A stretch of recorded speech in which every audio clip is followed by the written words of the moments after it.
Hello guys, welcome back. This is Miss Saf Mansoor with my YouTube channel Academic Writing with Saf.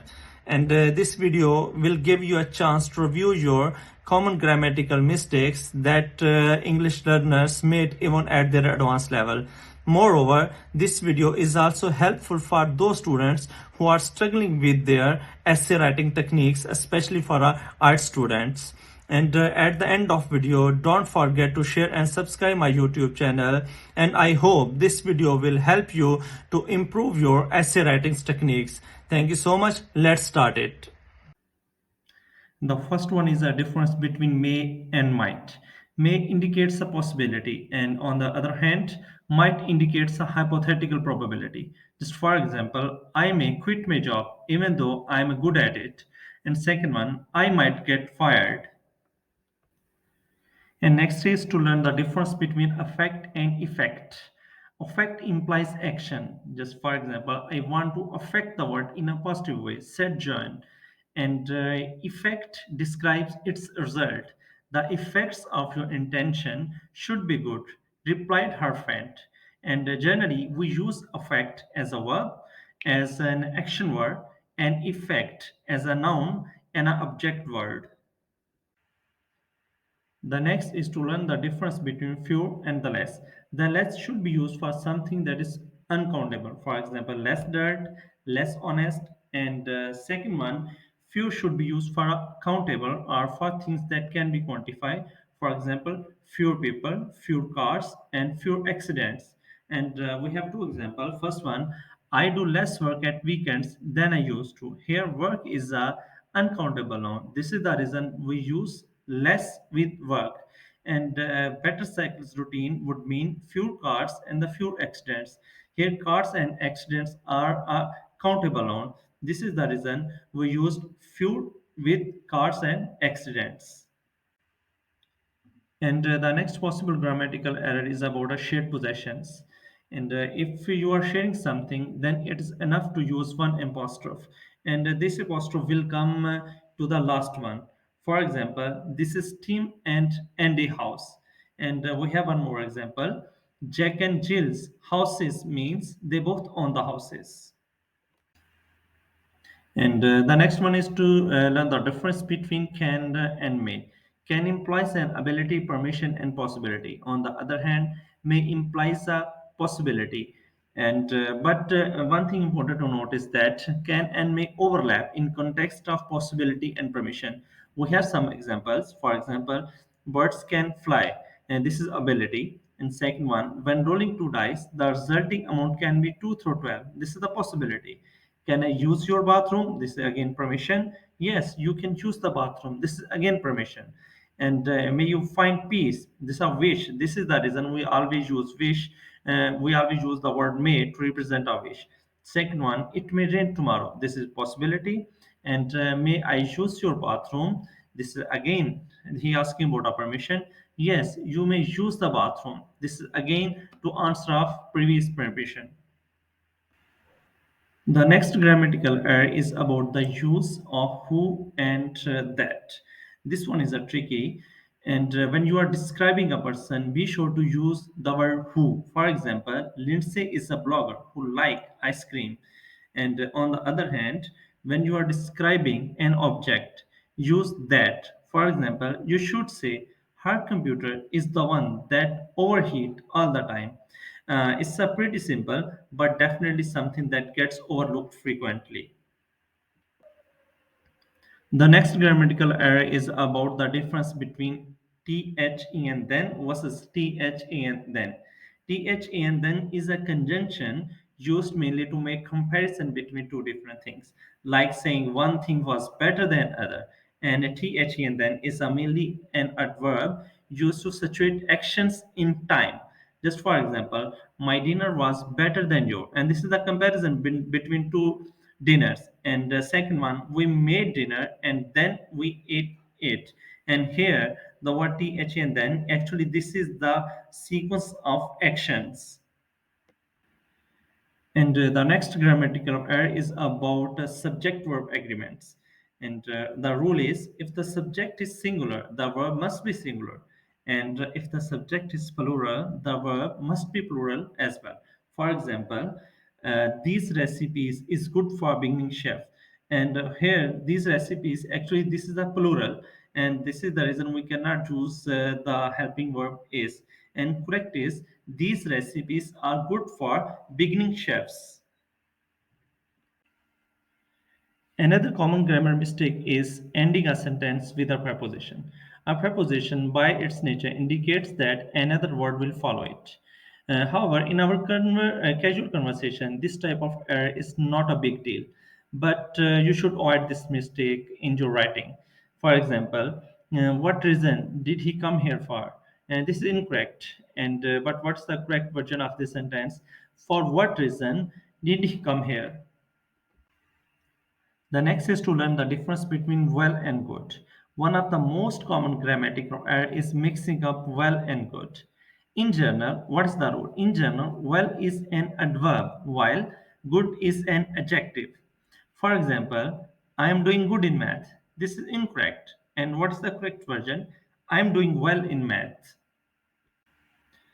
And the next grammatical error is about missing comma after introductory element.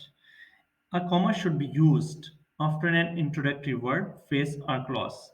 And using a comma give a reader a slight pause after an introductory element and often can help avoid confusion.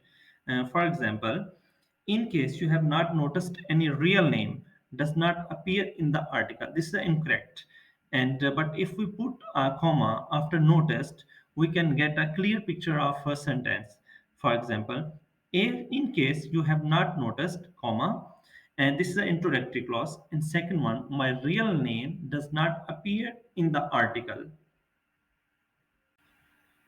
And the next grammatical error is about use of comma in a compound sentence. And the rule is a comma separate two or more independent clauses in a compound sentence separated by a conjunction. The comma goes after the first clause and before the coordinating conjunction that separates the clauses. For example, she was beautiful and she was happy and she was full of life. This is the compound sentence because this is the combination of three different sentences. But what's the correct version? She was beautiful, and we will put comma here. And she was happy. Again, we will put comma here because this is a complete sentence. And she was full of life. And the next grammatical error is about pronoun referencing. A pronoun can replace a noun, and its antecedent should be the person, place, or thing to which the pronoun refers. For example, when Jonathan finally found his dog, he was so happy. In this sentence, it is unclear who was happy, the dog was happy, or the Jonathan was happy. The correct is Jonathan was happy when he finally found his dog. And the next grammatical error is about the use of amount and number. Amount refer to a commodity which cannot be counted. For instance, water. And on the other hand, number refer to individual things that can be counted. For example, birds. And we have two examples. First one, a greater number of people are eating more healthy food. And here I use the word number. Actually, the number is representing a people, and the people is a countable noun. And second one, the rain dumped a large amount of water, and water is uncountable noun. This is the reason I use the word amount with water.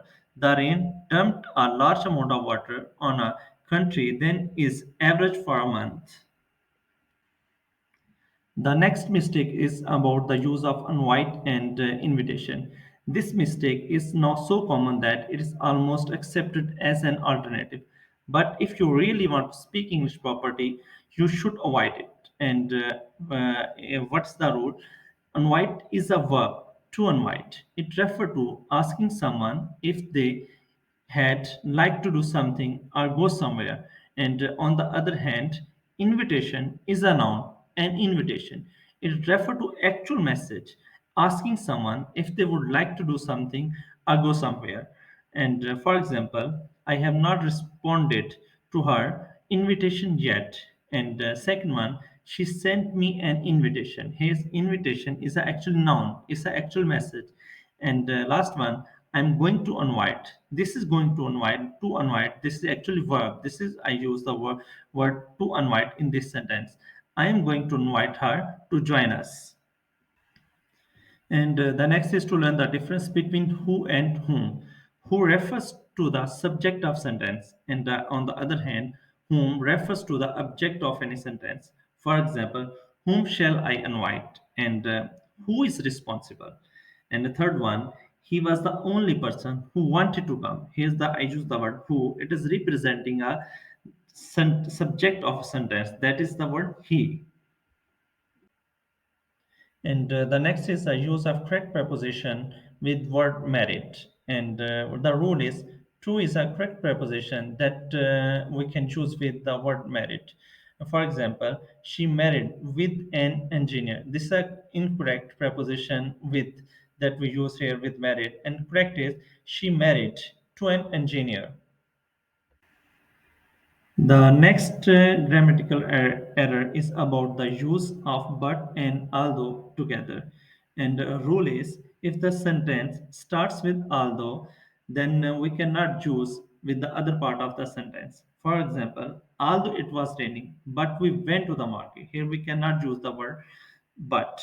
And the correct is although it was raining, we went to the market. The next is to learn the difference between unique and the most unique.